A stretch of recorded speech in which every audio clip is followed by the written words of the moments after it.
بدنيا كانوا افضل، في الثنائيات فازوا في كل الثنائيات. احنا دخلنا معاهم في نفس النسق او السياق، وهي دائما تدخلات، وبعض الاحيان كانت ضيعنا الكره بشكل كثير، وكنا دائما نريد الذهاب الى الامام. في لحظه كنا احنا متفوقين تقريبا نصف ساعه الاولى من الشوط الثاني، كان المفروض نكون اكثر هدوء. اهم شيء احنا نعرف ان الجو لا يساعد، الرطوبه والحراره، نمسك الكره اقل شيء، نمسك الكره، نمشي الكره. احنا لا، ما عندناش هذا الوقت التوقيت ان نمسك الكره ونقتل الايقاع وننزل الايقاع، لانهم كانوا في وقت من الاوقات مسيطرين ويريدون تسجيل التعادل.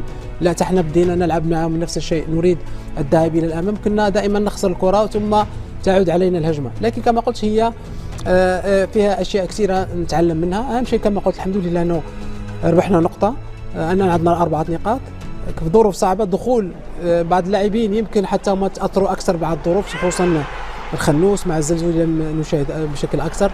يمكن العدلي كان هو واللاعب حارس كانوا افضل نسبيا من اللاعبين اللي دخلوا، لكن كما قلت هذه الاشياء يجب نتعلموا منها اكثر، وهي عدم ضياع الفرص. عندما تاتينا نصف فرصه لازم نسجل منها هدف. طيب، كان من المفروض المغرب بلاعبيه بامكانياته بترشيحات الكثيرين له ان يقوم على الاقل برده فعل بعد تسجيل الهدف، لم نشاهدها. الظروف هذه صعبه امين، يعني ظرف المغرب يتاثر كثير، يتاثر بالرطوبه اكثر، لانه الرطوبه يمكن الحراره لا، لكن الرطوبه لما تكون الرطوبه، شاهدنا العديد من اللاعبين تقريبا لعبوا 50% فقط من امكانياتهم.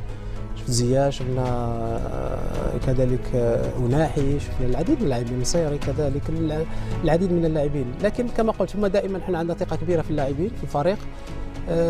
هي نقطه جيده بالنسبه لي انا، النقطه ليست بالسيئه في ظل الظروف وفي ظل، لكن الانتصار كان ليكون افضل حفاظا على الثقه، على معنويات رابع العالم. الانتصار كان يكون افضل لو خلقنا فرص وضيعنا فرص اكثر، لكن ما ننساش انهم اضاعوا فرص اكثر منا في الشوط الثاني، كانت تقريبا 3-4 فرص ممكن نسجلوا، وضيع ضربه جزاء.